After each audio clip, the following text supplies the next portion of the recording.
plane crash is never just a single moment. It is a chain of choices, failures, warnings, and reactions, all unfolding in seconds.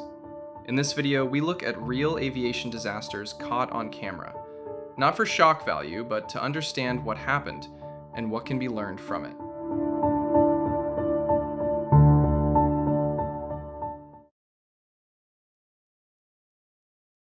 On April 21st, 2026, a Piper Cherokee lost engine power during a training flight over Mesa, Arizona. An instructor and a student pilot were on board. For them, this was supposed to be another lesson in the air, but within seconds, the lesson became real. The engine quit. The runway was no longer within safe reach, and the crew had to make the kind of choice no pilot ever wants to face. They declared Mayday and started looking for a place to land. The only clear option was a roadway area near Main Street and Gilbert Road.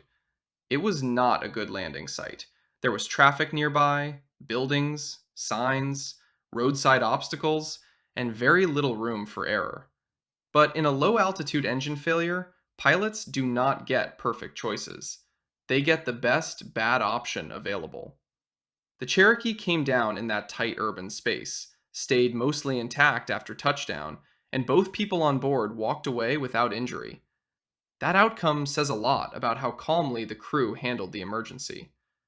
The exact cause of the power loss has not been confirmed yet, but this video shows the real pressure of an off-airport landing. When the engine quits, time disappears fast, and every second matters.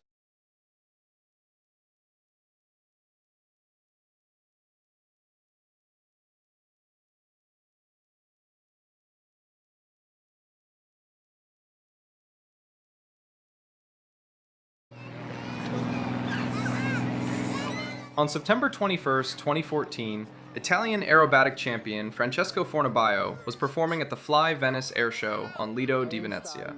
He was flying a solo display in an XtremeAir Extreme 3000 in front of spectators who had come to watch one of Italy's best-known aerobatic pilots. At first, the display looked like a normal part of the routine, but during one of the low-level maneuvers, the aircraft no longer had enough altitude to pull out safely. This is the part of aerobatic flying that can look beautiful from the ground, but leaves almost no margin when something starts too low. The airplane continued down and struck the ground near the airfield. Fornabaio was the only person on board. He did not survive the crash. No spectators were reported injured. The official report later found no evidence of a mechanical failure. According to the Italian Air Safety Report, the key issue was altitude. The maneuver began lower than in the previous flight, leaving too little room to return to normal flight before impact. This accident shows how unforgiving low-altitude aerobatics can be. Even with a champion pilot at the controls, one maneuver started too low can leave no time, no height, and no second chance.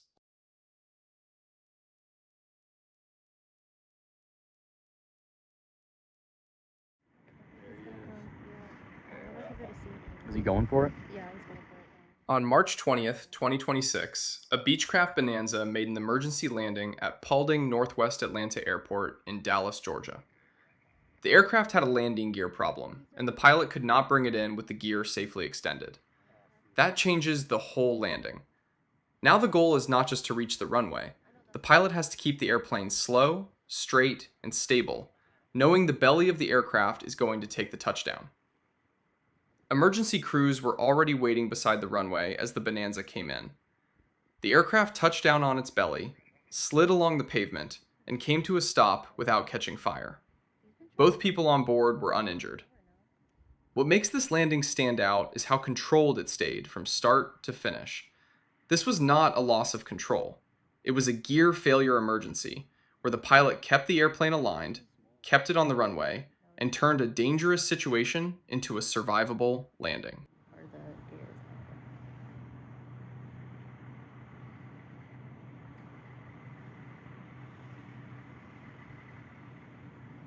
Oh, it's hot.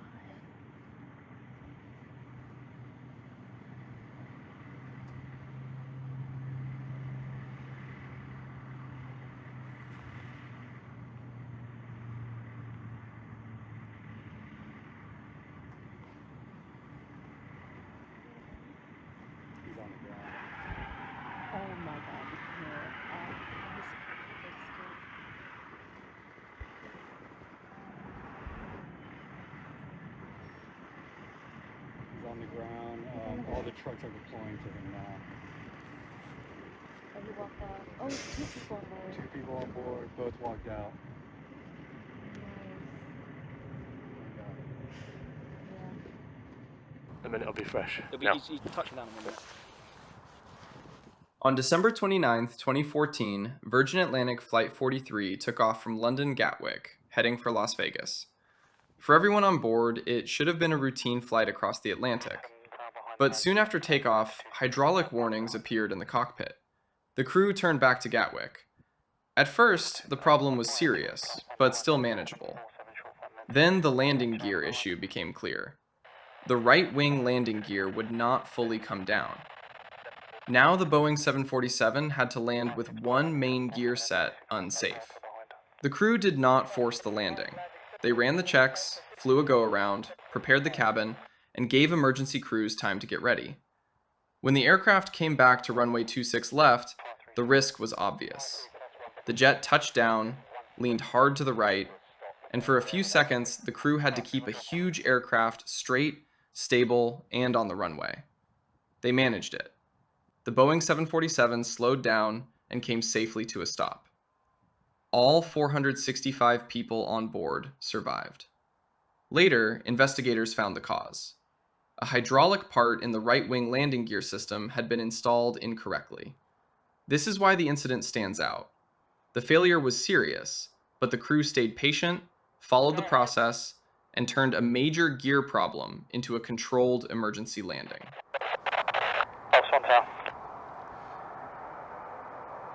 All received, left side port, smoking, undercarriage. Ops 1 module. Good, with your success, close that time 15:46. Roger, 26 left, close time 1546. Fire through, enter runway 26 left via Foxtrot Romeo. 53 plus 1, entering 26 threshold.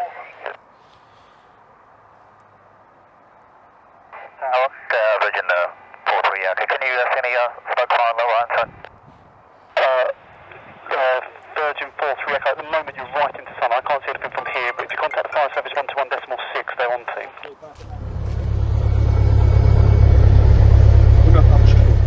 On May 14th, 2023, Cargolux Flight 6857 took off from Luxembourg, heading for Chicago in a Boeing 747 freighter. At first, it looked like a normal cargo flight across the Atlantic. But shortly after takeoff, the crew found a problem they could not ignore. The landing gear would not retract. That meant the aircraft could not safely continue the flight as planned. The crew circled near Luxembourg, worked through the checklists, declared an emergency, and dumped about 40 tons of fuel before returning to land. From the outside, the landing looked calm at first, but the problem was still there. As the Boeing 747 touched down on runway 06, part of the right body landing gear separated from the aircraft. It hit the rear fuselage and the right side of the tail. That is a serious failure on any aircraft, but especially on a heavy freighter already committed to landing. The crew kept it under control. They kept the aircraft on the runway, slowed it down, and brought it to a stop. No one on board was injured. No one on the ground was hurt. What stands out here is not only the failure itself, it is everything the crew did before touchdown. The circling, the fuel dump, the checklists, the emergency call, and the preparation. When the gear failed on contact, they had already done the work that gave them the best chance to keep the aircraft under control.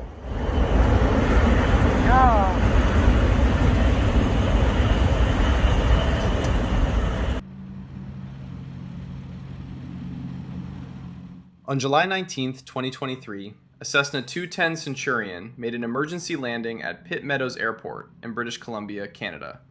The aircraft had a landing gear problem. The pilot could not be sure the gear was safely down, and that changes the whole landing. At that point, the safest choice was not to keep fighting the gear. It was to bring the airplane in under control, with the landing gear still up. The Cessna came down on the runway and slid along the pavement. There was noise, friction, and damage to the airplane, but the landing stayed controlled. The aircraft came to a stop without a major fire. No serious injuries were reported. What matters in a landing like this is not making it look perfect. It is keeping the airplane straight, keeping it on the runway, and giving everyone on board the best chance to walk away. That is what happened here.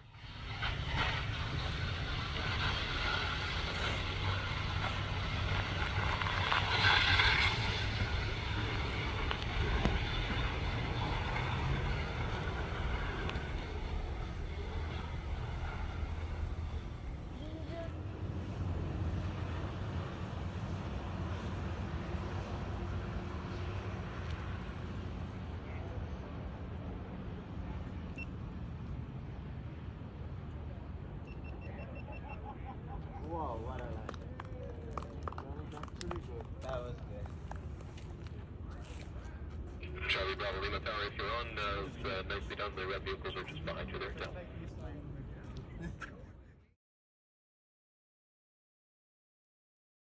On April 14th, 2019, a Summit Air L410 was leaving Lukla Airport in Nepal.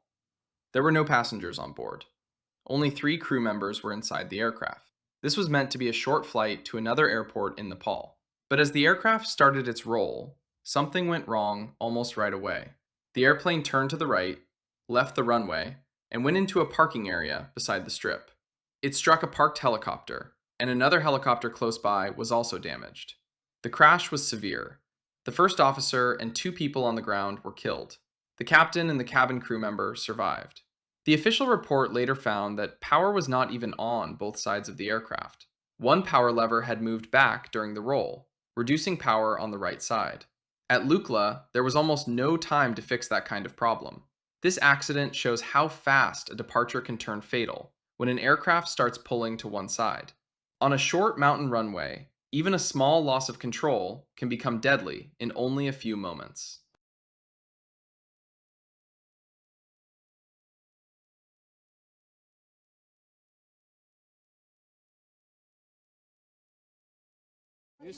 Non, pas le Sinus. Le même engin que toi. On September 19, 2010, an ultralight glider broke apart during a flight display in France. The pilot was performing in front of a crowd when the flight suddenly went wrong. One wing failed and came off the aircraft. From that moment, the glider could no longer be controlled like a normal aircraft. It was broken in the air, and the pilot had only seconds to react. He deployed the emergency parachute. The damaged glider came down into a wooded area. The aircraft was completely destroyed. But the pilot survived. That is what makes this incident so important. When an aircraft breaks apart in the air, there is usually almost no time and very little chance to recover. But here, the emergency parachute worked exactly as it was meant to work. It slowed the fall enough for the pilot to survive.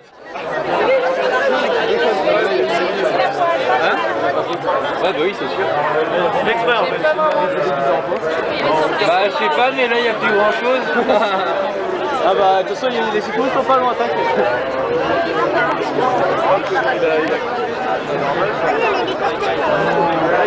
Mais des fois, ça fait un gros choc et là, il a trop mal, il est intimidé, il est mort. Bah, il va de oui, je pense. Nickel. Non, mais il faut bien un peu d'ambiance dans ce genre d'événement. Ah non, mais là, il va dans l'arbre. C'est pas par ici, hein, l'atterrissage.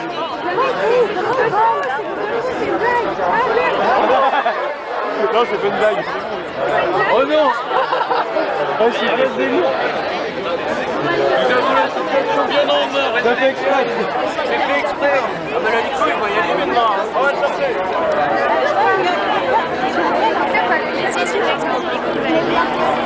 Ah ouais, ça va.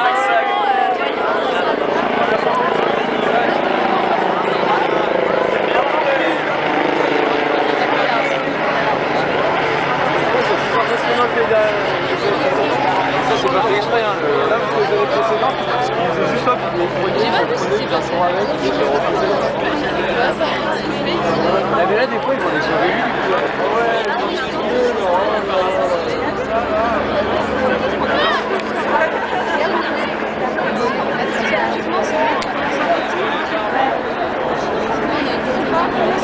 bah, il a dû partir le chercher.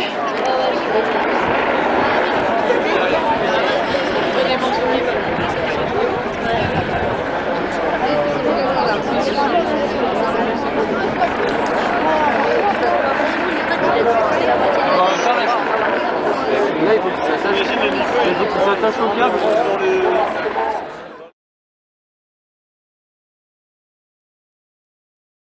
On September 6, 2000, a Taiwan police rescue helicopter was taking part in a water rescue training drill in southern Taiwan.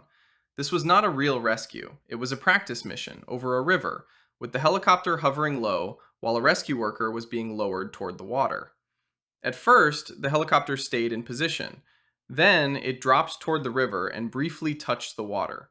For a moment, it looked like the crew might recover. The helicopter lifted again, but then began spinning. Seconds later, it crashed sideways into the river. Several people were injured. The co-pilot was later reported to be in a coma after the accident.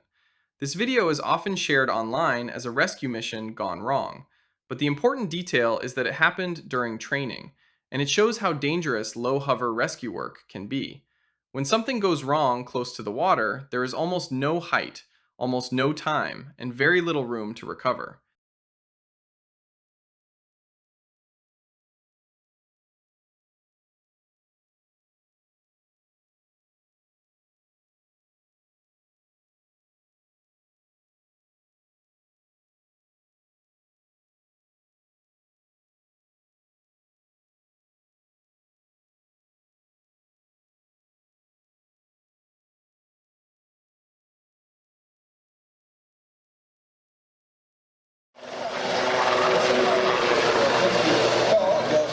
On June 14, 1997, a Royal Danish Navy Lynx helicopter flew a display at an air show near Warsaw, Poland. The helicopter passed low above a grass airfield. At first, the maneuver seemed controlled, but during a low turn, it came too close to the ground. The landing gear hit the field. Dust rose from the grass. The helicopter flipped in front of the crowd and broke apart. For a moment, it looked very bad. But the outcome was not as bad as it could have been. All 3 people on board survived. No one on the ground was killed. The helicopter could not fly again, although some parts later went into a rebuild. This crash shows how little margin there is during low-level airshow flying. At that height, even a small mistake can leave almost no time to recover. Proszę zachować spokój. Prosimy o zachowanie spokoju. Prosimy o niewchodzenie bezwzględnie na ulicę. Proszę Państwa, jak widać, załomę się nic nie stało. Wychodzi w tej chwili ze śmigłowca. Proszę o zatrzymanie operatorów kamer. Operatorzy kamer! Telewizja stop! Telewizja stop! Telewizja stop! Siły porządkowe, proszę zatrzymać operatorów kamer. Siły porządkowe, proszę zatrzymać natychmiast operatorów kamer.